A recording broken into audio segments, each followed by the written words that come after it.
And it is necessary for those people who rule over us and who rule over African people the world over, if those people are to stay in power, they must destroy our ability to love each other in a healthy sort of way.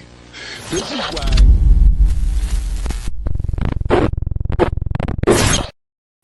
Thank you for tapping in. It's your man, Brian H. Ruby Williams. This is the End of the Bench Media. Thank you, thank you, thank you. Once again, I'm back, and I appreciate your support. Please hit that like, hit that share, tell a friend to tap in. If you want to check out anything I've done in the past and all my old works, what I would like for you to do is this. Go to www.theendofthebench.com, www.theendofthebench.com is where you can find all my works. It is important that you do that as well. Please do so. Now, I want to thank everybody for their support. And before I thank everybody, I thank my parents, Dolores and John. Dolores is my mom. John is my father. They came together, created me. I created this program, and that's why you're using your valuable time to share with me. Now, with that being said, why is my screen backward? But anyway, I want to talk about the imagination of a human being. The imagination is important. The imagination creates freedom. If you can imagine anything, it's kind of like it's not kind of like, it is exactly what the word of God speaks about.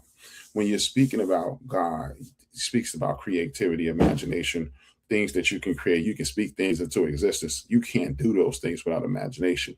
Your imagination doesn't work unless you know who you are, where you are, and where you come from. And that's what this program is about. See, a lot of us assume just hard work gets us there. Hard work does not get you success.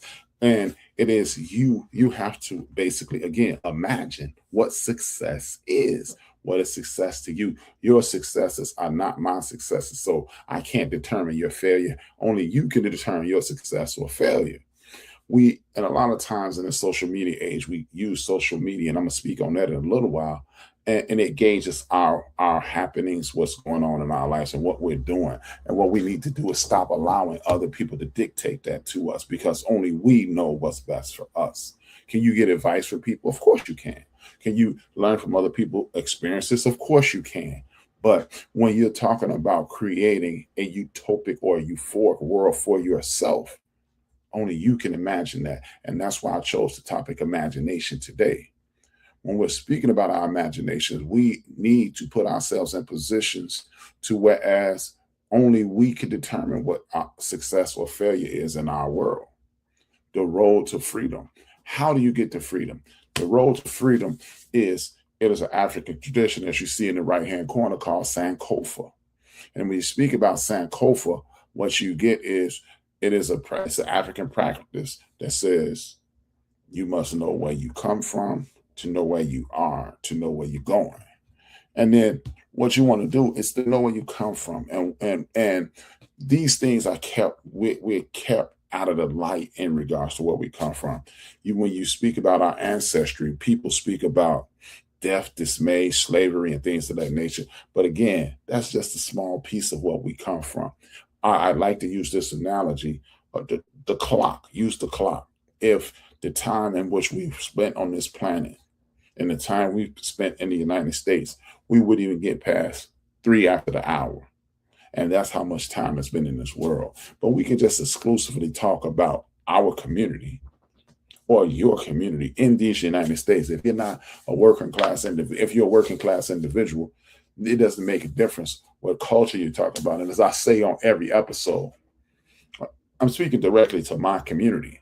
But these principles apply to every human being on the face of the earth. I'm speaking for humanity, but I'm speaking directly to my tribe. A couple episodes back, I spoke about sweeping off your own porch.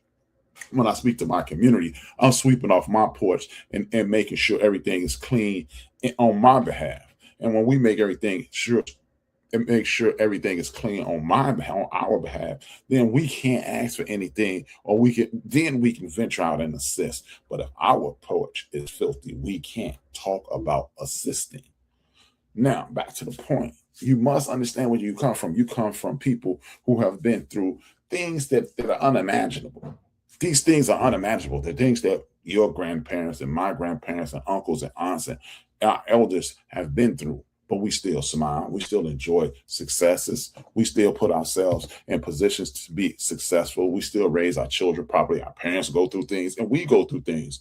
But you must understand where you come from. And that's why you're in the position that you're in. Your imagination is connected directly, in my opinion, is directly connected directly to the creator of the universe, God, Jehovah Jireh, or which, Allah, or whichever, however you identify him. The reason I bring this up is if you don't tap into your imagination, how could you see yourself doing better than what you're doing right now? You will struggle until the end of time if you don't imagine better.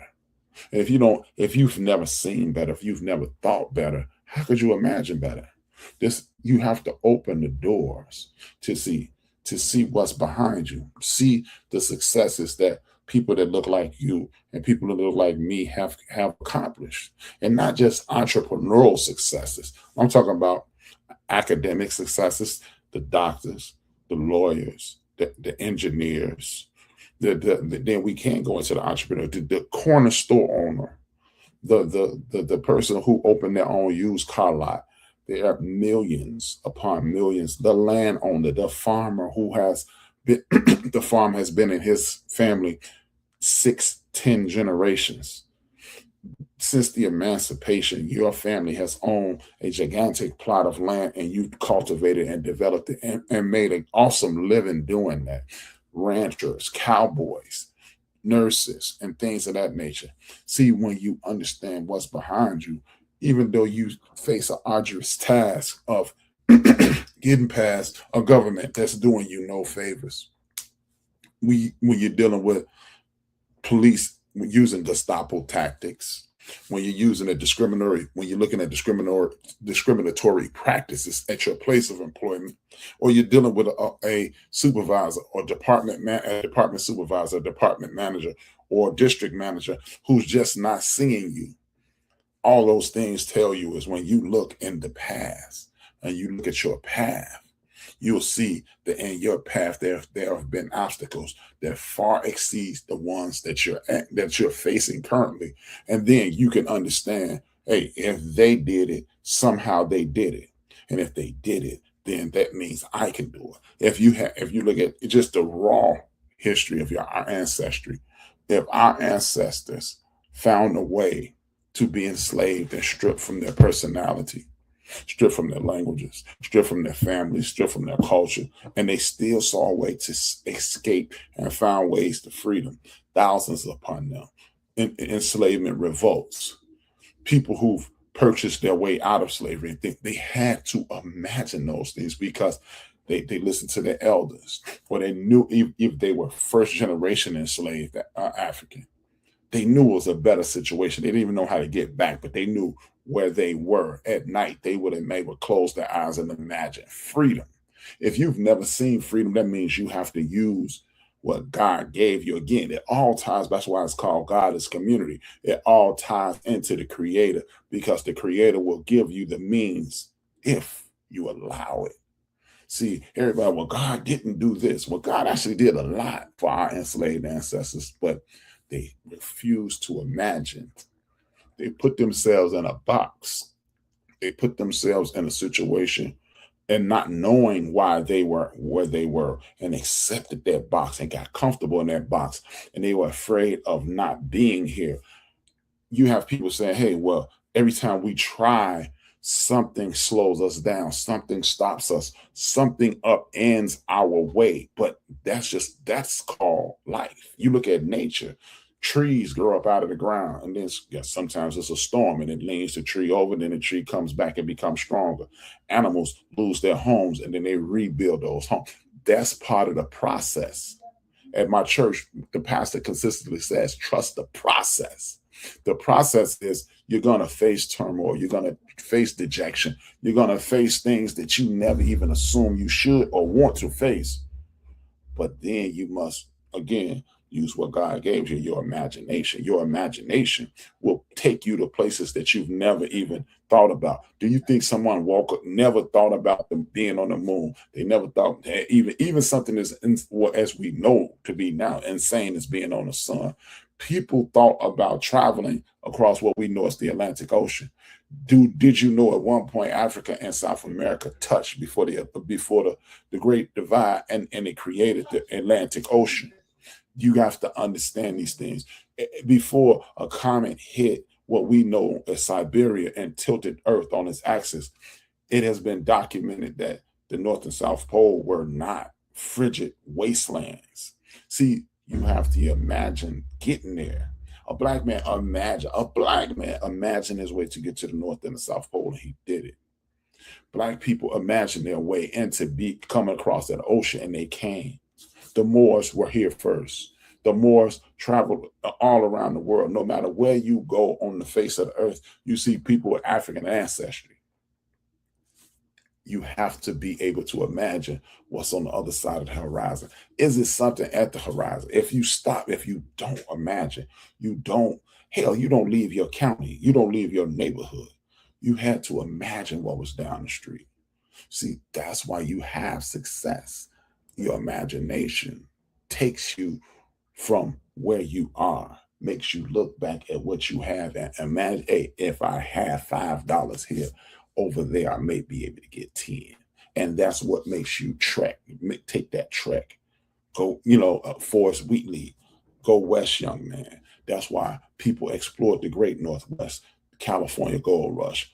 Being in arid places like Arizona created the oil rush in Oklahoma, because people imagine better lives when O.W. Gurley and that crew of black men financed that trek from Memphis, Tennessee, and other places throughout the South, and had people in Tulsa, Oklahoma, in the Greenville districts of Tulsa, Oklahoma, when people in Wilmington, North Carolina, when they imagined better lives from them for being enslaved Africans, when people in Africatown, Africa, and Brother Cujo, off the last enslavement ship ever captured in the state of Alabama, the Catilda, those people imagine creating their own spaces. Some people, Marcus Garvey, imagine his movement. The great Dr. King, imagine these things. I have a dream. That is you using your imagination. And it seems as if because of social media, we no longer imagine. We go with groupthink. We hear catchphrases, we hear terminology, and we hear things that don't allow us to imagine. What we do is get into groupthink, and regurgitation is the order of the day. And regurgitation is not going to get us where we need to be. We must stop, S-T-O-P, hand up, red octagon, stop ignorance. Ignorance is a weapon. Ignorance is a weapon that is being used against my community and working class people, border to border, coast to coast, or border to border, coast to coast. Ignorance is what we are living on at this point. Social media presses ignorance all of the time. Each and every single solitary day, social media presents us with another opportunity for ignorance. Now, a lot of our people, our connected people we connect to, ladies and neighbors and friends and family members, post positive things. But guess what? A lot of things on social media are designed so you won't imagine being past this. It creates a defeatist mentality. Because when you are ignorant of what is out there, ignorant of opportunities, you are forced to say what will and will not happen based on ignorance. It is being weaponized against you. Because a lot of people sit in ignorance. They post things like the death of people. And then you look them up. William Refrigerator Perry was the last person I saw last Friday. It was posted, rest in peace to William Refrigerator Perry. The brother's still alive.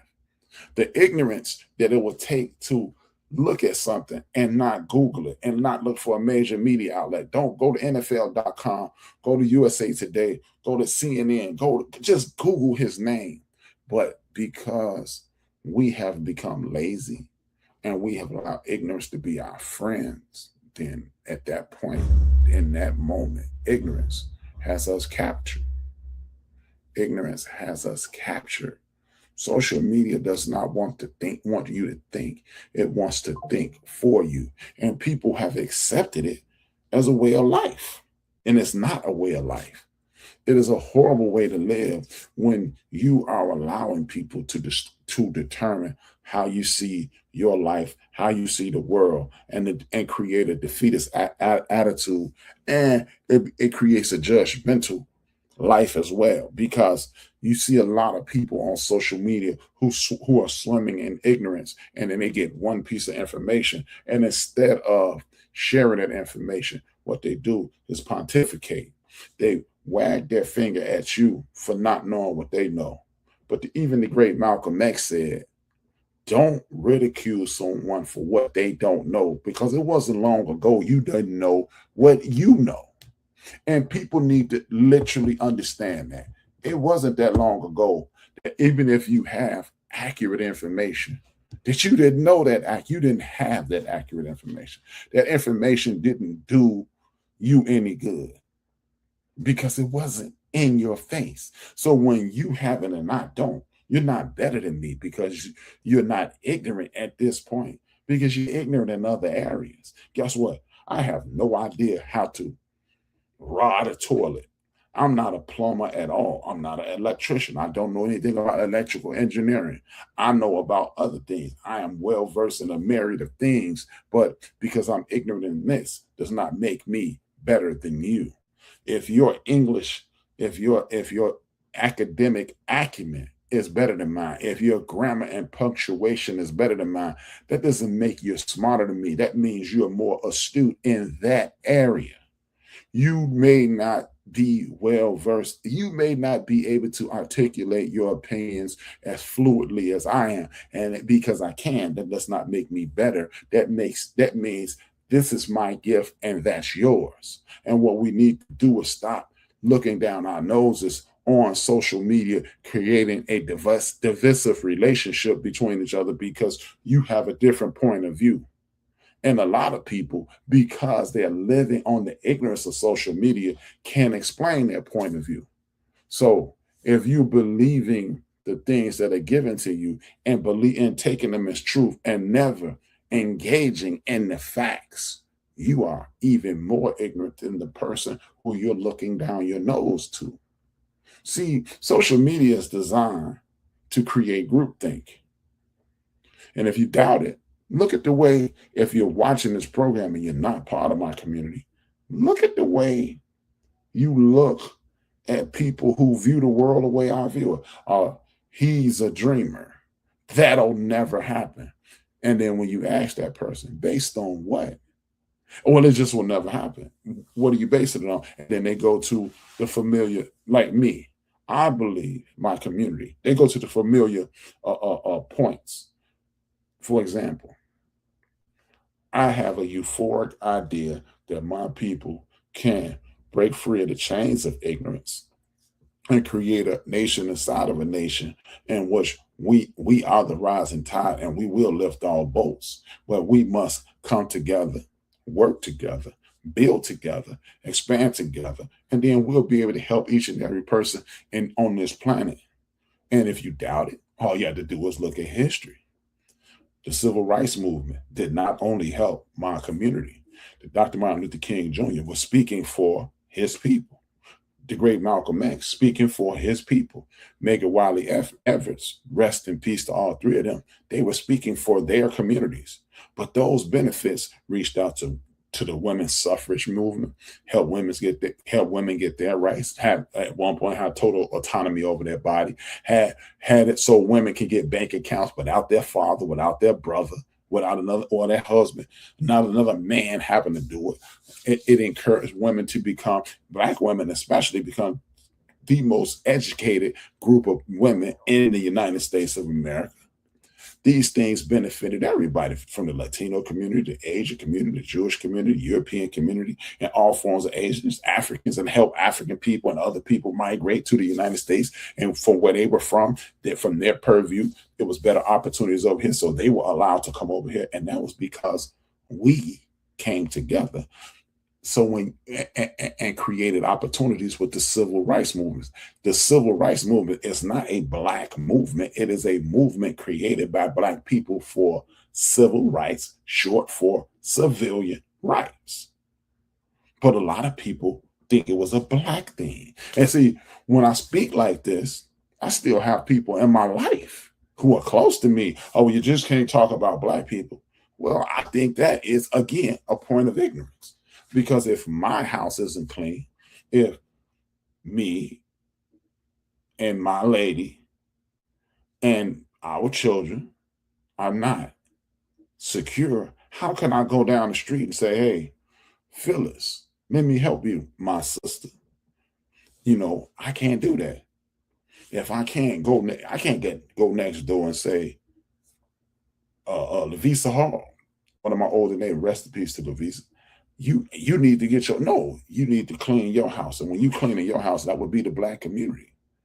See, I must help my people, and then we can go out and help others. But if I'm raggedy and my neighbors are raggedy and my community is raggedy, I can't speak to help someone else because the ignorance of social media, the ignorance of the direct poisoning of mass media, they'll have you believing that your community is innately inept.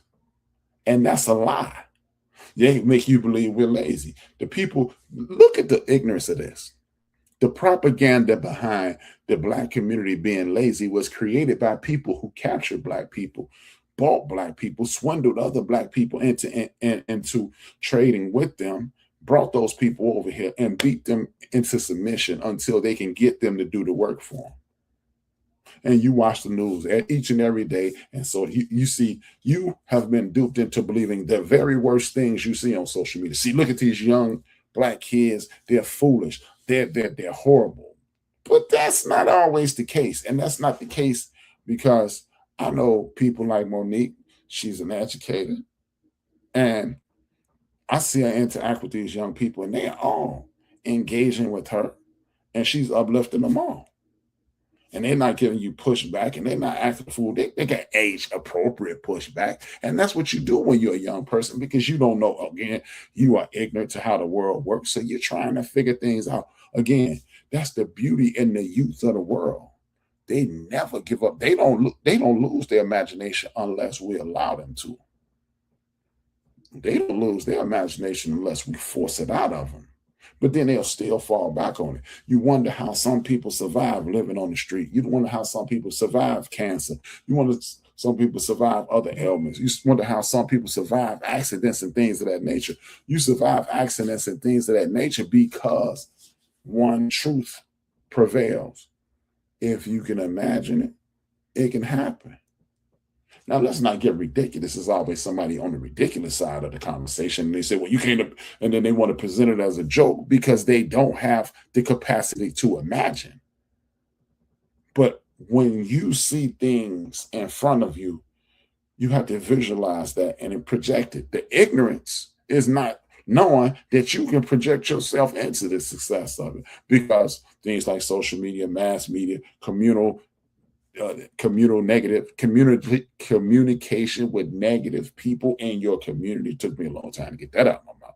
But communicating with the wrong people, it breeds the weapon of ignorance, because it's easier to distract you with my inept thoughts than to put myself in a position and allow you to put yourself in a position, because misery loves company. I'm not going to allow you to get past this trap of ignorance. You saw what our enslaved ancestors, they got things, they got negative connotations like house Negroes. And then Uncle Tom. Well, it shouldn't actually. See, that is the ignorance right there. When you call someone an Uncle Tom, if you read the story, Uncle Tom was a hero. Now, if you want to read the story, Sambo and Gumbo would be what you should call somebody. But we've somehow become ignorant, and the weapon of ignorance is used against us. We say Uncle Tom, or we say something like you should. I don't eat watermelon in front of people because it's a stereotype. Well, you know what? That's one of the best stereotypes in the world. Water, H2O, is one of the greatest powers in watermelon. H3O, actually. It keeps you alive. It is one of the most nourishing pieces of fruit on the planet. Another piece of fruit that's nourishing cucumbers. Another piece of fruit that has a vast this or has a gigantic density in water is celery. So when you are not ignorant to those things, you'll eat whatever you want. The reason watermelon was used against you because our enslaved ancestors said, we're not going to eat that slop you gave us, like pig guts and hog itself. The pig itself is not the greatest source of nourishment. We're not going to eat as much meat.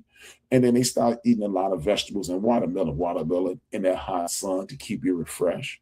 Watermelon in that hot sun with some of the greatest vitamins in the history of the world. It's a superfood, but you allow ignorance, the weapon of ignorance, to be used against you, and you, oh, I don't do that. These are the reasons that these things are used against us. If you allow people to dominate your mind, if you allow people to dominate the way you do things, if you allow people to think for you, they will put you in a box that you will never escape from. So do not allow the weapon of ignorance to slow you down from your success. Your main success should be called personal freedom. Personal freedom should be the greatest success that you can come up with. It should never be a situation in which your personal freedom is trumped by anything. Your personal freedom is something that you should never allow to be stripped from you. And that's point blank, period, end of story. And then what you should ask, and hopefully if you're watching this, you are asking, Rap, what is personal freedom? What is your personal freedom? A lot of people don't have a clue on what personal freedom is. Personal freedom is a lot of things. The first thing personal freedom is freedom of your own thought. How do you feel about something? How do you engage with this? What makes this tick with you? See, when you have freedom of thought, you can think of and become anything. Freedom of thought is the greatest freedom in the history of the world. Your body can be in bondage. That's why some people who are incarcerated right now in solitary confinement, or they're locked up for 25 years, they should, and more than likely they do have personal freedom between their ears. Now, I physically can't go anywhere, but if you believe in things like metaphysics and transcendental meditation, you can take this physical you and leave it here, and you can mentally go somewhere else. Personal freedom is also captured in between the pages of a book. The knowledge that you can obtain from a simple book, and I don't even mean some pontificating book or some grandiose book like The Art of War. I mean, War and Peace that's about thick as your hand. I'm not saying that you can find freedom in a simple article about an individual, a 4 to 6 page article. That article could take you down memory lane for that person. And then you can visualize yourself in those circumstances. And that's what get a lot of those incarcerated men and women through those processes. Secondly, you must learn the entire story of anything, whether it's the Bible, whether it's the Quran, the Torah, which is the beginning of the Bible, whether it's the Dead Sea Scrolls, whether it's just U.S. history, world history, African history, South American history, Central American history, Caribbean history, Asian history, or what European history, or what have you. Learn the entire story. Because once you learn the entire story, it opens up doors that you didn't even know existed. So you will have that personal freedom. You're only trapped by your thoughts. If you don't have something to think about, you will put yourself in a situation to whereas that's the only option that you have. That is the only option that is available to you. Your lack of personal thought. This is the trap in social media because it creates what's called groupthink. You will be trapped inside of a group. You'll be trapped thinking the way a group of people who don't have the experiences that you have. You will always be put in a position to whereas you won't have the freedom of thought. If you don't have the freedom of thought, how could you have invented the airplane? How could you have invented the microwave? How could you have invented the desktop computer? How could you have invented a means for me to be talking to you in places all over the earth? As I pull up the information from my program, what I'll do for you is this.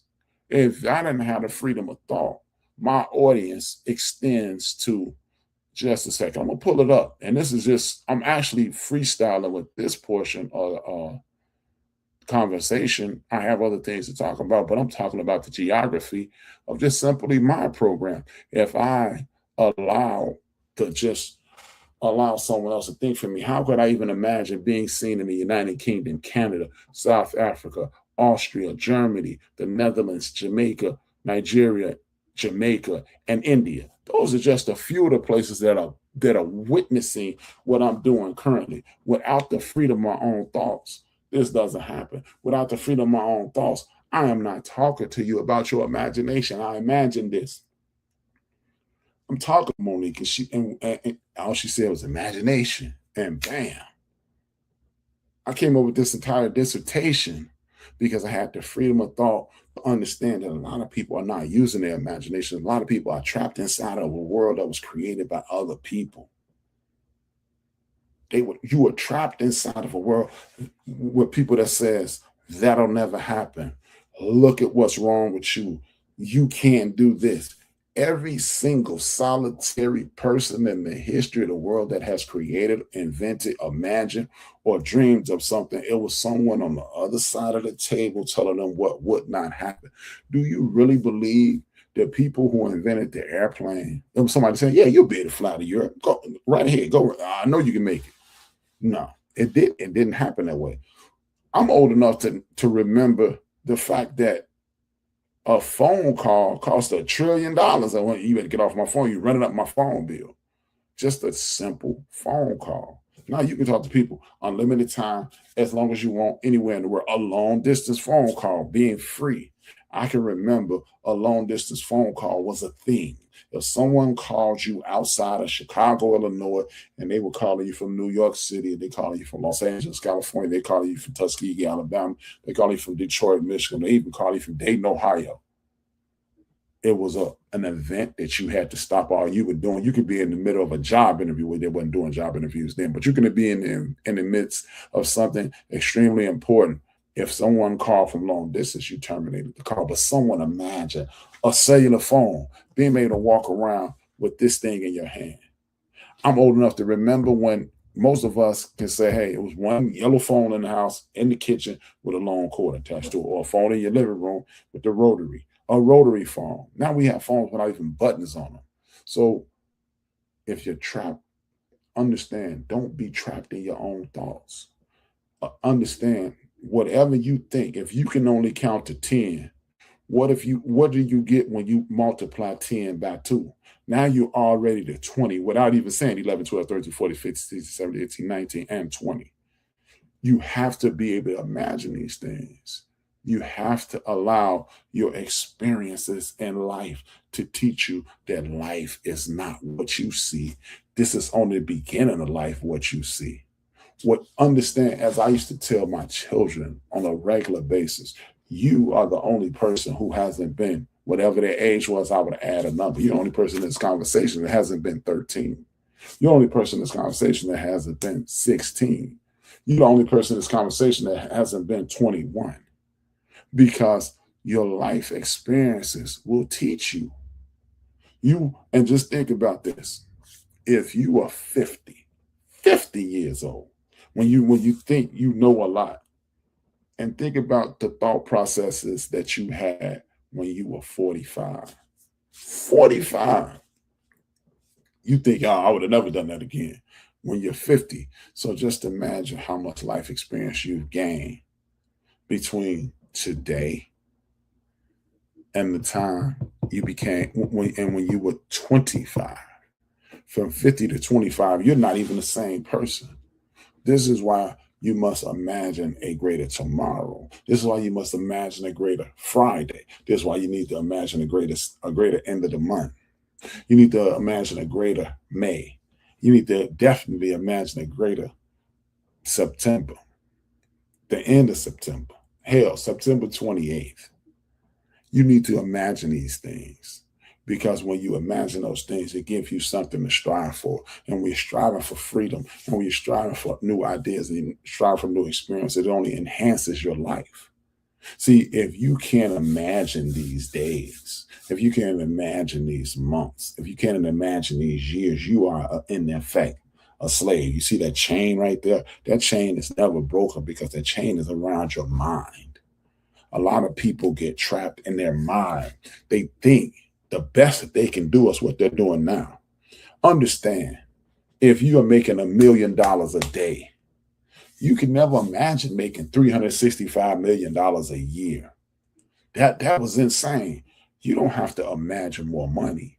Now imagine how you can help someone. And don't imagine what they would do with it, because that's not up to you. You're one of my favorite entertainers right now is this young man by the name of Country Wayne Carley, Dwayne Carley. And he said this on one of his programs, and I'm an avid fan of his program. He imagined this program. He said, "Yeah, I'm cool, but the people around me are hungry." So imagine creating a podcast called God is Community. Imagine interviewing people about their life experiences and the inspiration that they can give you. Imagine having conversations about them. Imagine a better life, inspiring people. And then you call yourself HVIP. Imagine your dream person walking up to you and tapping you on your shoulder and saying hello. And then you imagine yourself engaging with them and having the most spectacular engagement in your life. That's the only way it happens. You had to imagine. Some people call it prayer. Some people call it dreaming. I'm using the word imagination, because without your imagination, you will be nowhere, because you have to imagine a better life. It is a woman somewhere in a physically, emotionally, and spiritually abusive relationship. It is a man somewhere in the exact same place. There are children that are in places. Every time you hear the success of a person, you hear them say, "I was living here and I wanted better. Therefore, I imagine." And that's why your imagination is the most important thing about you, because your imagination, people may, if you're only hearing what I'm saying, what I'm about to say, and not listening to what I'm about to say, you'll miss the point. I need you to listen. You imagine God, because then he touched you and you said God, and he was there. And he gave you the ability to see things that were not there.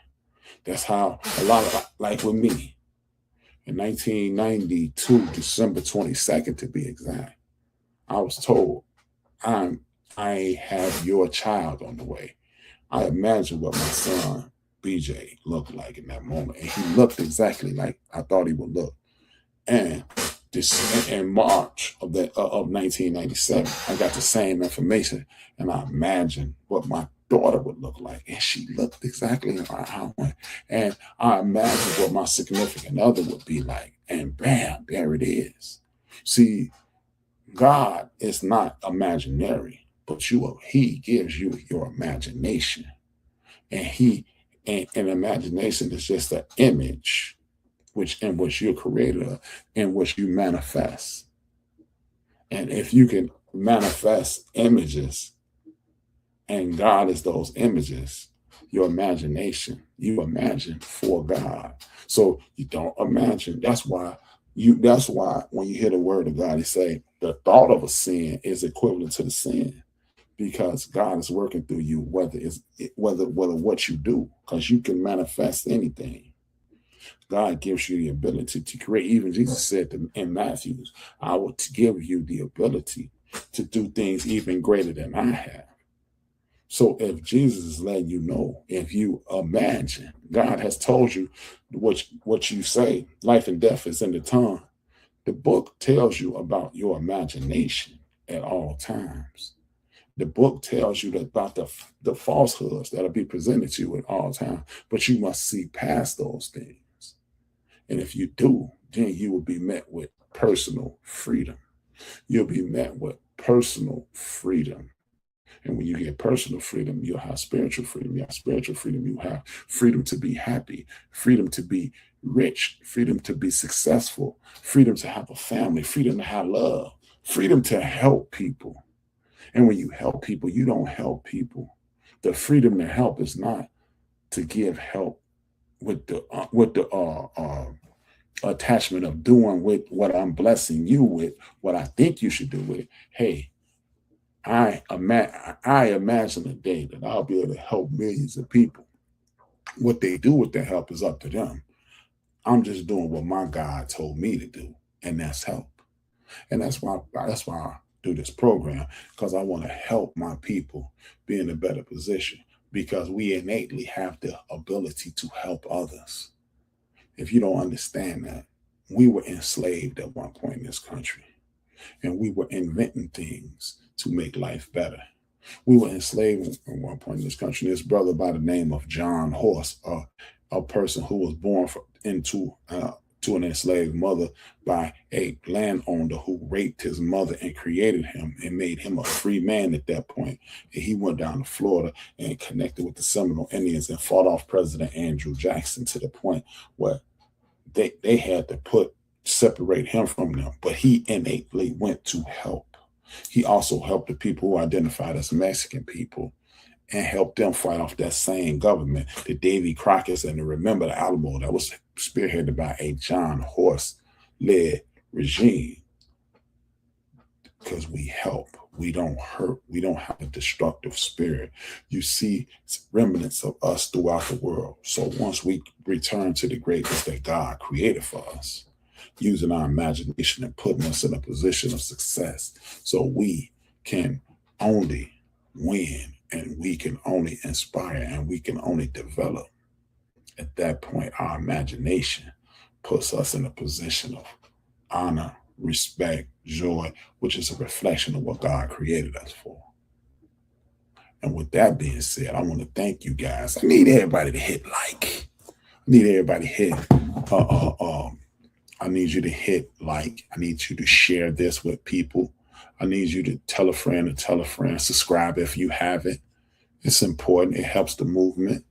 And we will continue to do things to uplift us. Now, if you want to reach out to me, like I said, on my show, this is the show email. That's not the show email.